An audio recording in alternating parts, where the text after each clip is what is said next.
6:52, time for the morning sprint. The prosecution will continue its case against Chandler Halderson today with the expectation they'll wrap up this week. Testimony yesterday placed Halderson's phone near where both of his parents' remains were later found, linking him to both crime scenes. Analysts also proved multiple fake email addresses were created with the Halderson's IP address, pretending to be Madison College and American Family Insurance. Coverage of the trial will begin again this morning, right around 8:30. Police are investigating an armed carjacking that happened near Easttown Mall. Late yesterday morning, police say that a woman was getting into her car at a sandwich shop near Thera Road and Easttown Boulevard. The carjacker reportedly demanding the woman's keys and showing a gun. The woman was unharmed. Police believe a body found inside a car in Cambridge is connected to a deadly Milwaukee shooting. Milwaukee police say the victim, a 34-year-old man from Kaukauna, was shot on January 17th. Dane County deputies found his body inside of a vehicle Monday night in Cambridge. The driver, a Heartland woman, was arrested after police say she pulled a gun on them. The body was found during a search of her car. The state Supreme Court will use testimony from yesterday to help decide which version of political maps the district will use for the next decade, the state rather. The day-long hearing showcased arguments from attorneys representing the governor, the Republican-controlled legislature, Democratic lawmakers, and other interest groups. The court is expected to issue a final decision within weeks to set the maps for this fall. New photos in this morning of a plane crashing into a fuel truck before takeoff in Racine County.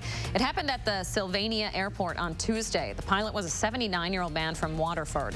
He had to be airlifted to the hospital. Deputies said prior to liftoff, the plane's wing struck the fuel tanker truck, which spun the plane around and caused it to crash head-on. SSM Health says their brand new state-of-the-art clinic is on track to be completed in about a month. Located along South Fish Hatchery Road, it's a 5-story, $75 million project first announced in 2017. They broke ground in 2020.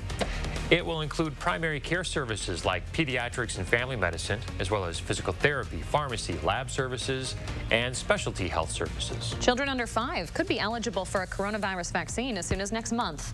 During an interview with the nonprofit group Blue Star Families, Dr. Anthony Fauci said he can't guarantee anything, but hopes to see FDA approval soon. Pfizer is expected to submit data for a 3-dose regimen in the first half of this year. The total amount of vaccine that young kids would get is just a fraction of what adults receive. An update now on the disaster in Tonga. The threat from the underwater volcano may not be over. Newly released photos here showing the destruction in the capital city. Entire Tongan communities buried under ash from what scientists are calling the world's biggest volcanic eruption in more than 3 decades. Geologists say further eruptions are likely in the coming days and weeks, posing an ongoing tsunami risk.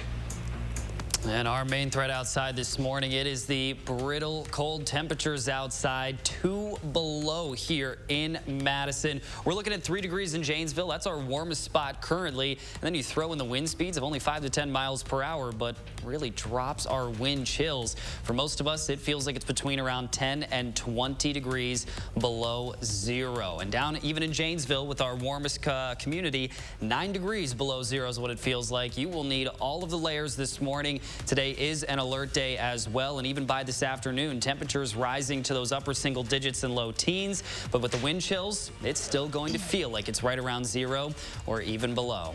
Stay with News 3 Now and Channel 3000 for the latest on that alert day and the Chandler Halderson trial set to start right at 8:30.